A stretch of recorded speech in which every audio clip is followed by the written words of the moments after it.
Hello and welcome to Curated Spaces, the podcast that explores the stories behind spaces reimagining how we stay, work and play. Join me, Molly Cooper, as I sit down with founders, owners and thought leaders to hear about their journey of bringing a space to life. Great spaces shape our lives. They inspire, nurture and connect us. But most importantly, they bring us together to share life's milestones with the people who mean the most to us. So whether you're a traveller, foodie or design seeker, join us as we celebrate the power of spaces and the brilliant people behind them.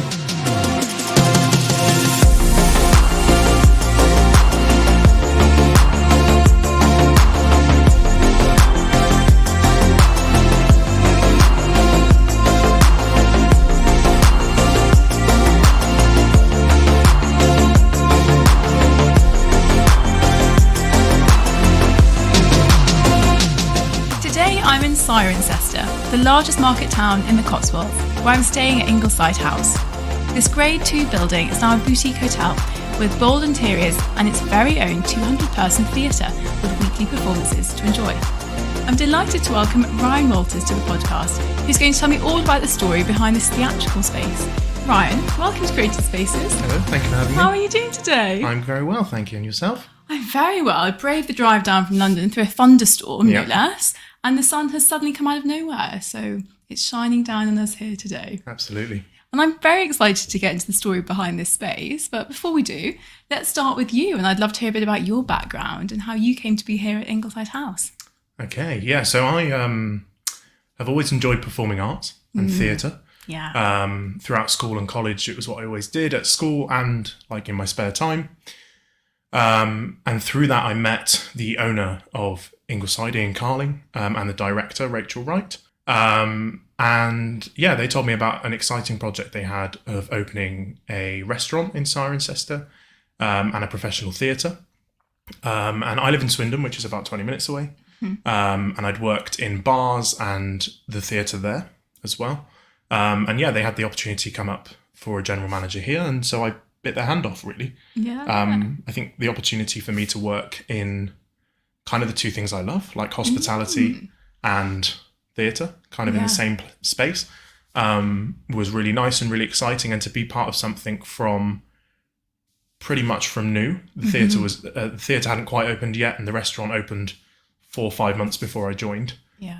It was just really exciting to have a kind of blank canvas and a lot of freedom at 20 years old. Wow. To kind of put my own stamp on a place and work with people on creating something quite special, which was quite lovely. an opportunity that for 20-year-old. Yeah, Crikey. yeah. The owner told me if I shaved my beard off, I couldn't keep the job because I'd look 20. But with my beard, I got away with looking a bit old. You could be behind the bar as well, yeah.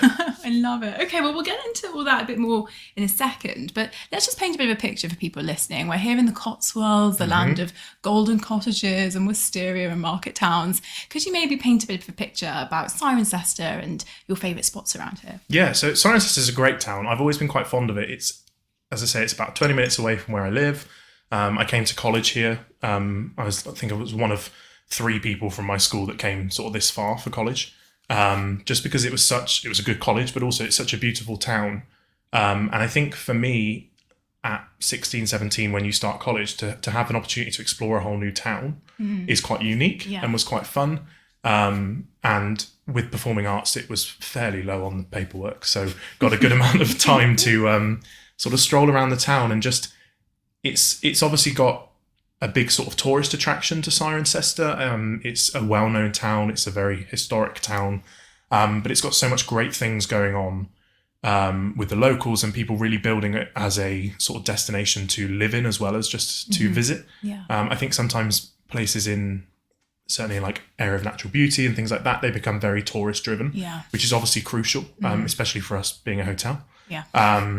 But it's nice when there's plenty of things to do as a local as well and to enjoy. And certainly in the last sort of 5 years that I've been working more in this area, there's been so many great restaurants and bars and coffee shops and things opening up that just shows that people are clearly interested in this town and developing it and making it somewhere great. And there's some really great organisations that do so much hard work, mostly voluntary, running things like the local festival, the Phoenix Festival, which is really well sort of visited and runs every year.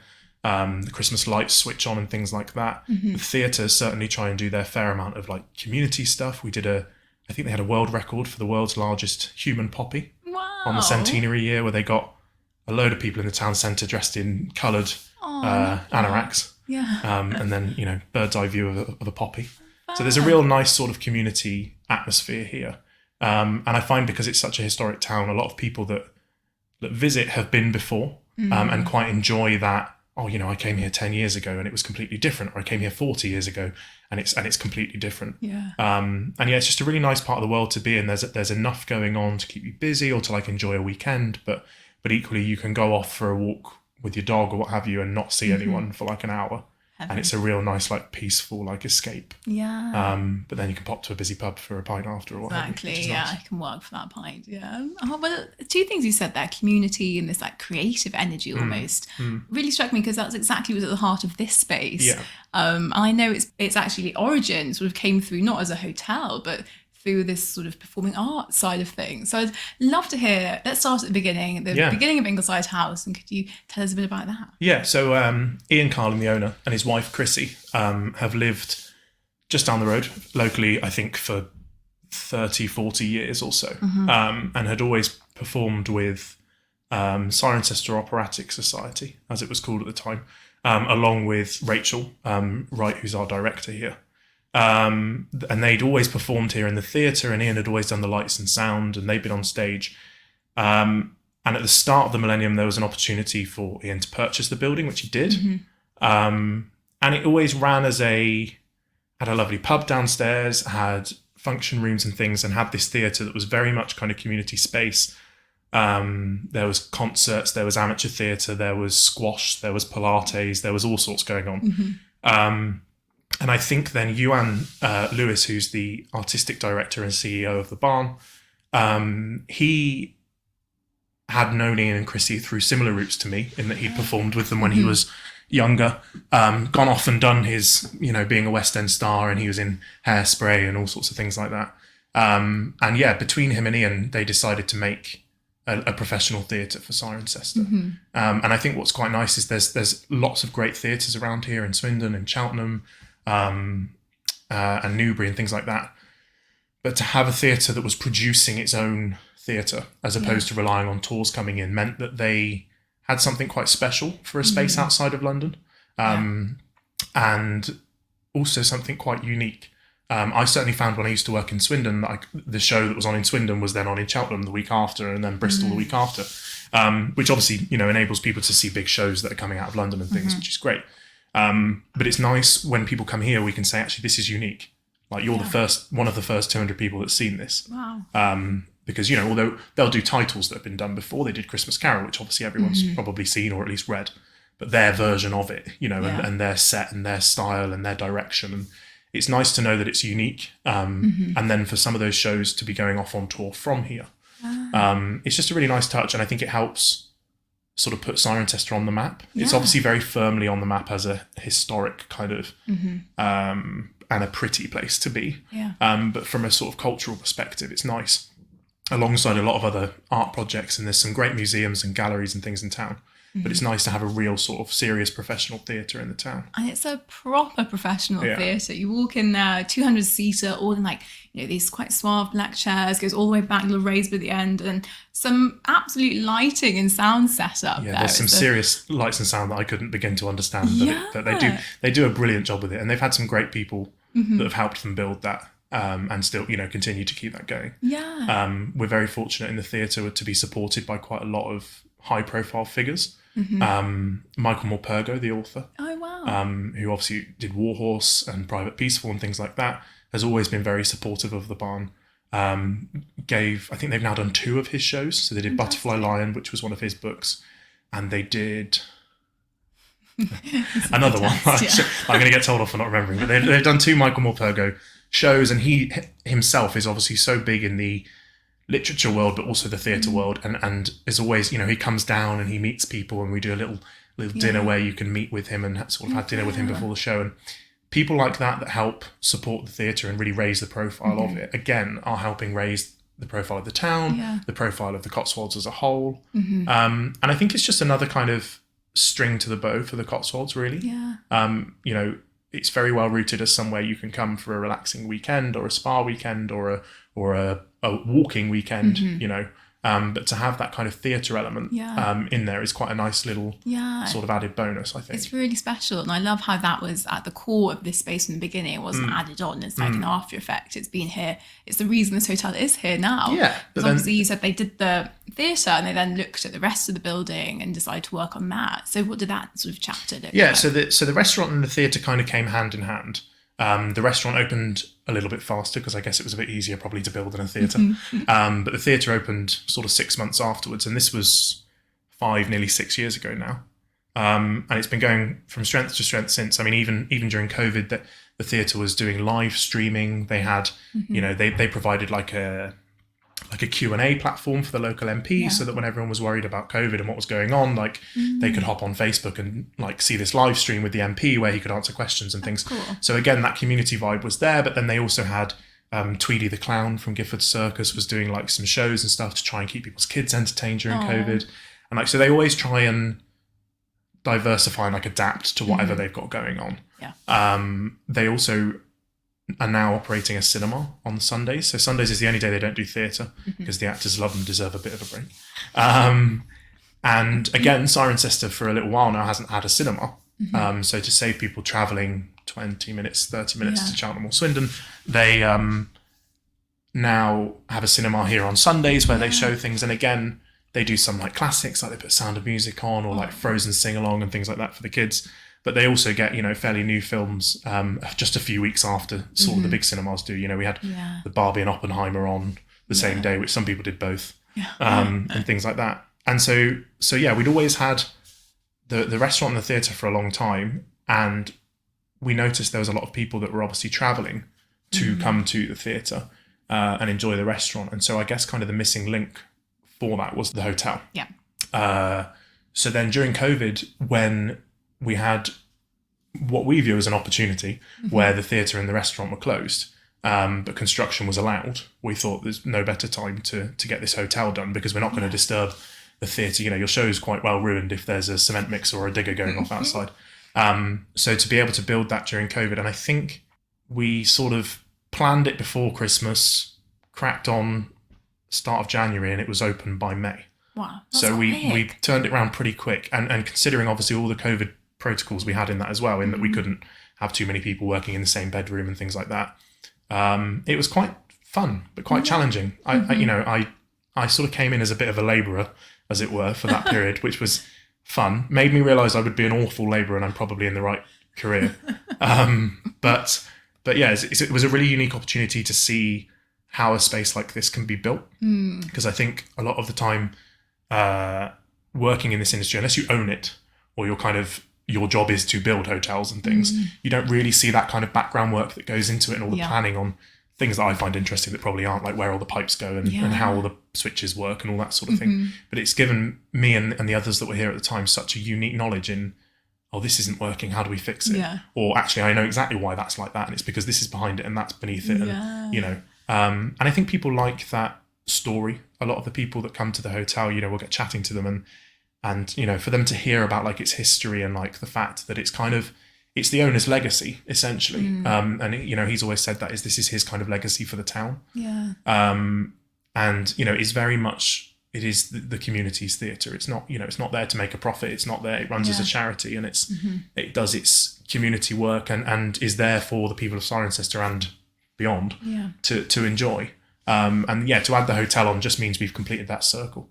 People can now come down for the weekend. They can have a lovely dinner in theatrical on a Friday night, go to the show on the Saturday night, pootle off around the Cotswolds on a Sunday, and then head back to their respective homes. So it's nice because it's all in the same place, gives them a bit of a base, but also you can kind of explore. And you guys have got so much going on here as well. You've got your live music and that little bar with a very appealing looking cocktail bar, I have to say. And then you go out around the back and there's a little sort of open air garden, which again, are you saying you do like fun summer barbecue Sunday roasts, and then you go down the back, there's a whopping pavilion, and you were saying you do like ABBA cabaret nights. Like, that's fantastic. Yeah, so this was a fairly new thing. I think we've been doing it 2 years now. Again, actually working with an performer couple, love them, Stuart Matthew Price and Heather Lundstedt, who are both ex-West End and Broadway performers. There was some connections with them through Yuan, who runs the theatre, and we've kind of set up this thing we call Entertainment at Ingleside, which is kind of the, I guess, the best of both worlds, in that it has that entertainment sort of theatrical side that the barn is so famous for, whilst also celebrating the great food and drink that we have such a good name for. And yeah, it's like your Cotswold's equivalent of Ronnie Scott's, your jazz club. But yeah, cabaret dinner, 3-course meal. We do some tribute nights. We had an ABBA tribute night, which was great. We had a Blues Brothers tribute night, but we've also had Tom Seals, who was billed as the next Elton John or something like that, who came and did a show for us. But he did a Billy Joel tribute for us. Not tribute, but the songs of Billy Joel. And yeah, it's just a really nice, for me, that's the most unique thing that we do. We do unique theatre, we do unique food and drink. But this is a real cabaret club kind of vibe, is certainly not anything that I've aware of in this area. And yeah, it's just really well received, and that's what's nice about it is the hotel and the restaurant and the events business is so well supported by those same people that come to the theatre.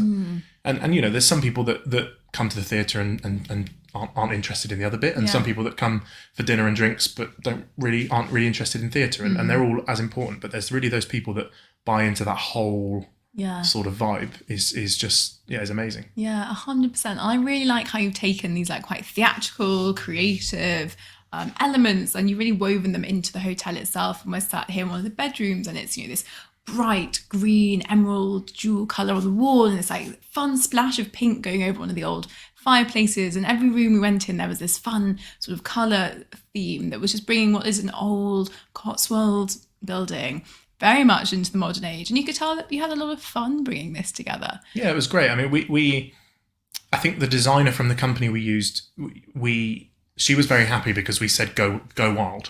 We'll tell you if it's a bit too much, but go nuts, which she said is very unique, and she got an opportunity to go wild. And I just think it really resonates through this place, is the colour and the style. And I find the most impressive spaces you walk into in any walk of life are the ones where you go, I would never have thought to do that, but that looks brilliant. And there is a lot of that here. There's some gold embossed cherries on the fireplace downstairs that I think, if I saw them in a shop, I'd never buy them.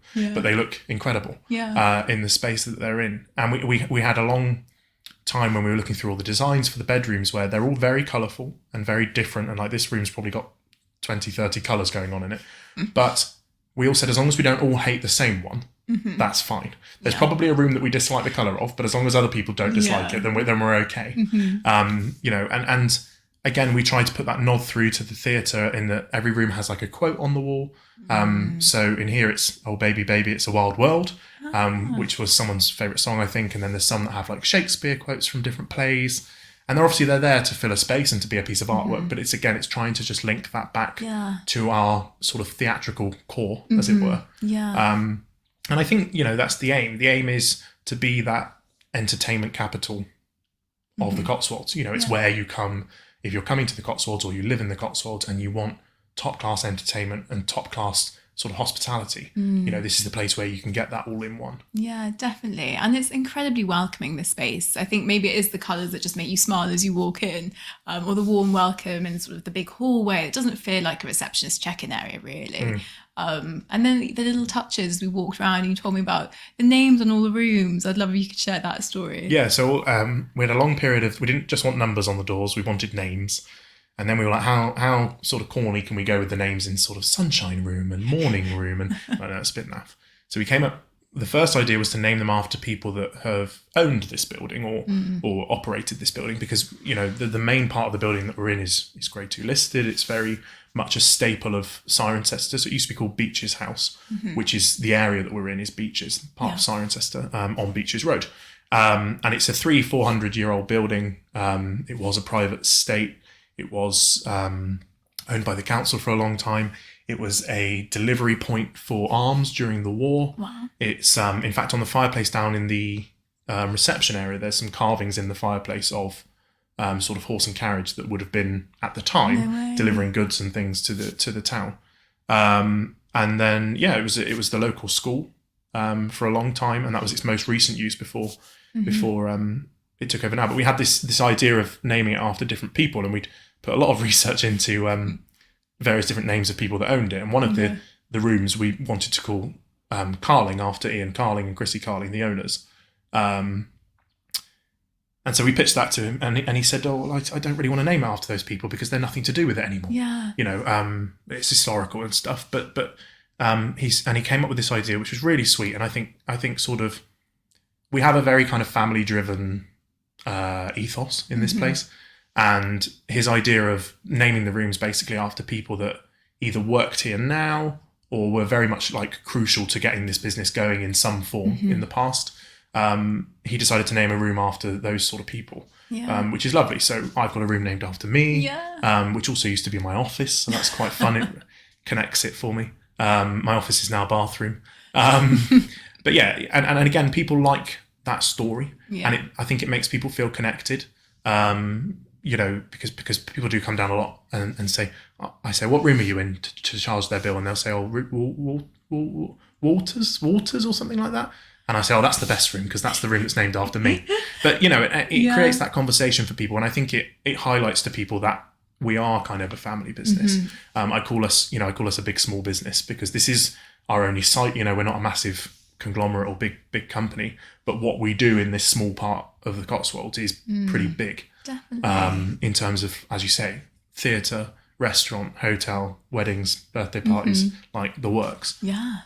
No day is the same, which can be quite stressful. I can imagine. But also it's quite nice. I think a lot of what appeals to people in probably hospitality and theatre is the variety and the fact that no day is the same. Yeah. You can't get bored here. No, exactly. And I've done 10 years in hospitality, and this is my first podcast.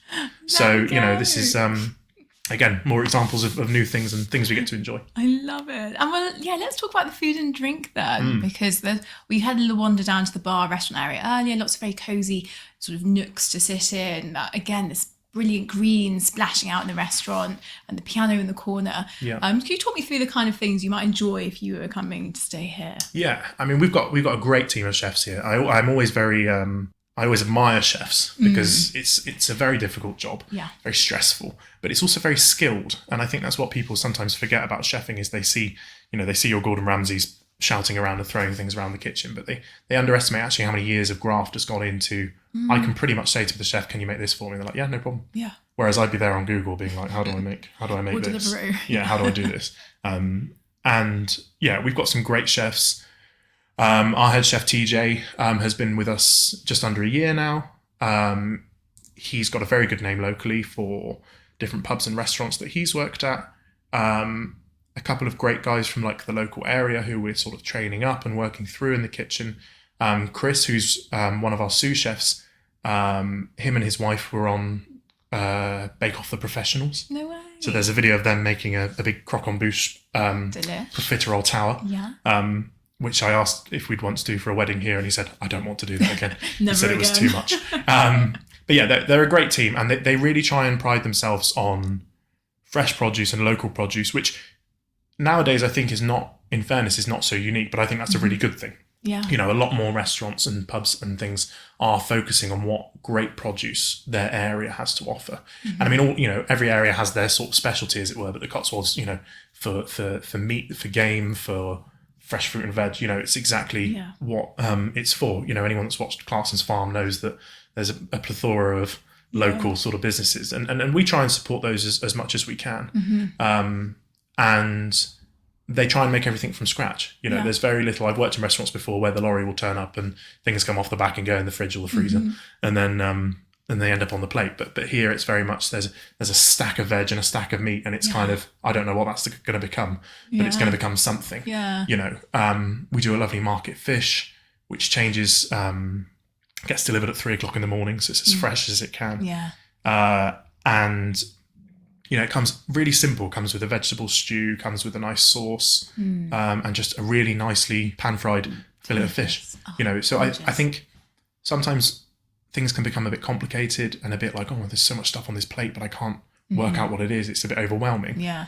I think we've always tried to stick to kind of a simple but real quality. Yeah. And I call it kind of it's not fine dining, but we call it kind of casual fine dining in that you're getting that quality, but it's not sort of hello sir, hello madam, how are you? You know, we try and keep it friendly, and I think our customers respond to that because it's kind of portraying that family environment. And it's like, you know, welcome back, and you know, let me get that Malbec. You had that Malbec last time. And trying to make people feel welcome. We have obviously a lot of people that will come to every show and they'll come to dinner every time, and you know, you start to recognize those faces. But yeah, some incredible food on the menu. A really nice lamb rack at the moment. We've got a Josper grill, which is like a indoor charcoal oven. Lovely. It's like 400 degrees, so the chefs love having that behind them on like a hot summer's day. I think that kitchen was like 45 degrees and in that August Indian at one summer point. we just had as well. But yeah, some real nice like smoky flavour on some of the steaks and things like that, which is just nice. And we do whole fishes and things in the summer sometimes. And yeah, you mentioned we do a chill grill, which is kind of we've always done a Sunday roast, and I find in the summer some people like it, but I can't stand a roast dinner in the summer because I'm too hot and it's too much food. So yeah, our chill grill was like a new thing we did for this year, which was basically TJ, the head chef's out there on the barbecue, big massive, you know, sort of buffet table of salads and couscouses and sauces and things, and you come up to the barbecue and he says, what do you want?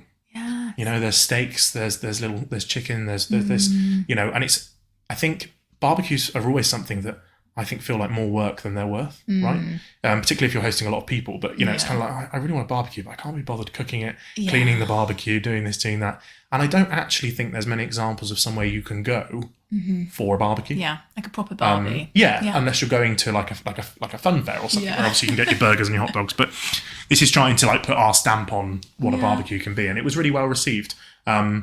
A little bit fun when it decides to rain in the middle of July. It was a washout summer, wasn't it? But I love that because it's like getting to that time of year again. It's becoming quite crisp autumnal days, and you start to fancy a roast. And it's such a nice thing to just see some friends for a Sunday lunch, or you know, see your family, give you something to do. And then you get to summer and you actually don't have that, and it's always another rosé in the park, which is don't get me wrong, I love it.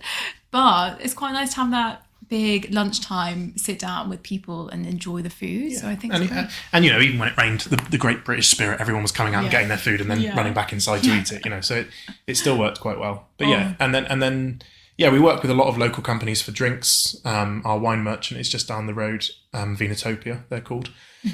They do a brilliant job. They really know their stuff, and they work with a lot of like local companies for like various little gins and things they do, but obviously their main bulk is the wine. And yeah, I've always had quite like what I'd call a traditional knowledge of wine, and a nice Bordeaux and a nice Chablis and things like that. But they're sort of opening our eyes, which we're trying to sort of feed onto the customers in all these new world wines of like Hungarian Sauvignon that we've got at the moment. It's delicious. Everyone raves about our Romanian Pinot Rosé. And you do get people, you get people that say, Romanian wine? Like, I'd never heard of that. But, you know, I found out that Hungary and Romania have been making wine for far longer than Italy and things like that. They just keep it to themselves, which I can't really blame them. They just don't export much of it because they quite like to drink it themselves. But yeah, some really nice stuff. And then when I started here, we didn't do cocktails. I'd come from a bit more of a bar background, so I was quite keen to kind of introduce that. And yeah, I think at the time there was like 10, and our new list now has about 40 cocktails, I think. Crikey, yeah. So you can easily have one too many. Yeah, there's definitely, if you can get through all 40, then I would probably give you a couple for free, because that would take some doing. But yeah, there's just some great stuff. And we try to, like, if people want a specific one, we'll try and make it and give it a go. And we try and encourage the staff to kind of get involved in that. Like, I actually had very limited involvement in the most recent cocktail list because the staff were so excited to try stuff and make stuff that it's like, actually, this is more authentic because it's you that's going to be sort of making it for the customer, and therefore you can tell the customer that you designed this. And that's always been, I think, the other thing that we really try and focus on here is sort of nurturing young local talent. Hospitality is always a hard industry for people to get involved with. Lots of people do it as a college job or a uni job or a gap year job. But I think it's about trying to inspire people that it is actually a very good career to have. It's a hard career, don't get me wrong. But there's a lot of, I'm a prime example of being given that opportunity at 20 years old, and now to be running a site like this is insane. And, I've got my hotel manager. She started with us when she was 15 and she was washing plates. And then she worked in the restaurant, and then she worked on the bar, and then she was a supervisor, and now she's running the hotel. and our events manager has worked here for 6-7 years since she was a similar age. And that family side of it again with that, but also just trying to nurture that young talent and saying, actually just do it. Yeah. You make me a new cocktail menu and I'll tell you what I think. Or let me show you, how that works. Oh, that's too expensive, but that one's okay, And I think people do sort of resonate with that, like, development and learning side of it as well. And I think we cling on to good young people because of that, which is nice. And again, I think the customers see that because they see, I quite often have regular customers. I remember when she was just running the food out, and now she's running the place or what have you. And yeah, we've got a great team of guys and girls who just work really hard, and we couldn't do what we do here without their sort of input. Yeah, I think that's what makes it so special. And I love that this space is not only giving back to local, producers and working with the farmers around here, which going back to Clarkson's farm, we all saw what a shocker it can be, but helping younger people launch their careers and just helping the community with that amazing theatre space, I think is really quite special. So thank you so much for sharing the story with me. It's been such a pleasure chatting. Before we do go, I do have a game of Dream Spaces to play with you. Lovely. I'm going to ask you 3 questions. Imagine you cash that winning lottery check. Okay. And you just let me know what space comes to mind for you. Okay. So the first one is, where are you running away to disconnect and to detox? Oh, that's a really good question. Do you know, my answer to that always would have been Italy. Oh. I'm a big fan of Italy. I'm also a big fan of France. My fiance and I always argue whether Italy's better than France or vice versa. It's a hard argument to have. It's a big debate to have. But I would say Italy. But do you know, without sounding like I'm plugging the Cotswolds, I've just come back from a very relaxing little Airbnb cabin that's only about half an hour from here, near to Clarkson's farm, actually. Very good. And that was it was perfect because it wasn't too far to go. Phone's on the side, walks around the countryside, pop into a little farm shop. I think for me I think a holiday abroad is great, but it's like sometimes it's more stressful than being at home. Yeah. And like the travel and and all the strikes. Yeah, and all the strikes, and but also in dealing with like I don't speak any other languages, so it's like I find that really stressful. I'm like, oh, yeah. But yeah, I think just switching off. I think sometimes nearer to home, you switch off more than normal because any day-to-day stresses, actually I can get home if I need to, Yeah, exactly. Or I can check my phone occasionally and make sure work's okay. Yeah. But yeah, I think a nice forest escape kind of cabin, lovely. shepherd's hut, that kind of vibe is definitely my gorgeous thing. Yeah, and you've got everything you need to make a good cup of tea. Absolutely. Not like an Absolutely. Yeah. Okay, this one slightly different. Your ultimate birthday party. Where are you hosting it? That's a good one. I think I'm more of a birthday dinner than a birthday party kind of person. I'm not much of a dancer despite the performing arts background, so anything that means I can stay sat down and have an excuse to stay sat down works quite well. But yeah, I think it comes back to my love of food and drink, so it has to sort of be surrounded in that. So I think, I've been to some great restaurants in London. Fallow particularly is one of my favourites. But again, there's some great pubs around here. We spoke earlier about the Double Red Duke, which actually, in fairness, we went to for mine and my fiance's birthday this year. But yeah, I think just any great restaurant, and I have a real love of like a private room, a nice big table of like 15, 20 of you, what have you. And just because I think still you get that enjoyment of chatting to people and there's some music on and it's still vibing, you can take photos and this. But it's just, it all feeds around food and drink, which is, it's just such a passion of mine. Nice like feasting style food, I think, and like sharing food. I think it's quite, I can't think of the word, but like takes us back to our roots of like the basis of, gathering and eating together and sharing food. And I think that's what I love so much about it. It's an excuse, which don't get me wrong, is quite a nice thing to have, but just to meet with people and share food and drink and talk and just sort of relax. And I think I get a fair amount of unwinding from that as well. Definitely. You do kind of switch off from the world for a bit whilst you're enjoying a dinner or sat in a theatre or what have you. 100%. It's a different type of wellness, isn't it? Very good answer. I also love a big meal, so excellent. And then finally, your once in a lifetime bucket list trip. Where are you going? And are you staying anywhere special? I actually have this. I know the answer to that one. Oh. I am Pacific Coast Highway.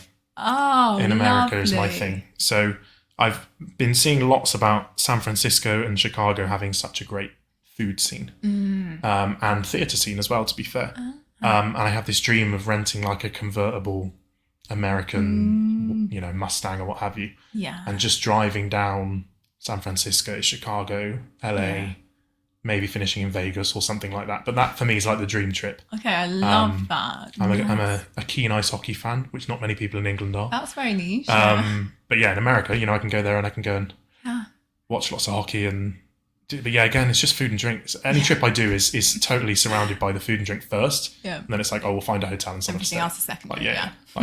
But yeah, I think definitely the sort of driving tour. The driving tour of anywhere, to be fair, this sort of Europe driving tour would be quite fun, but something appeals to me about that Pacific Coast highway I think that's an excellent answer. And I do hope you get your highway cruise. Fingers crossed. Thank you so much for joining me. It's been such a pleasure chatting.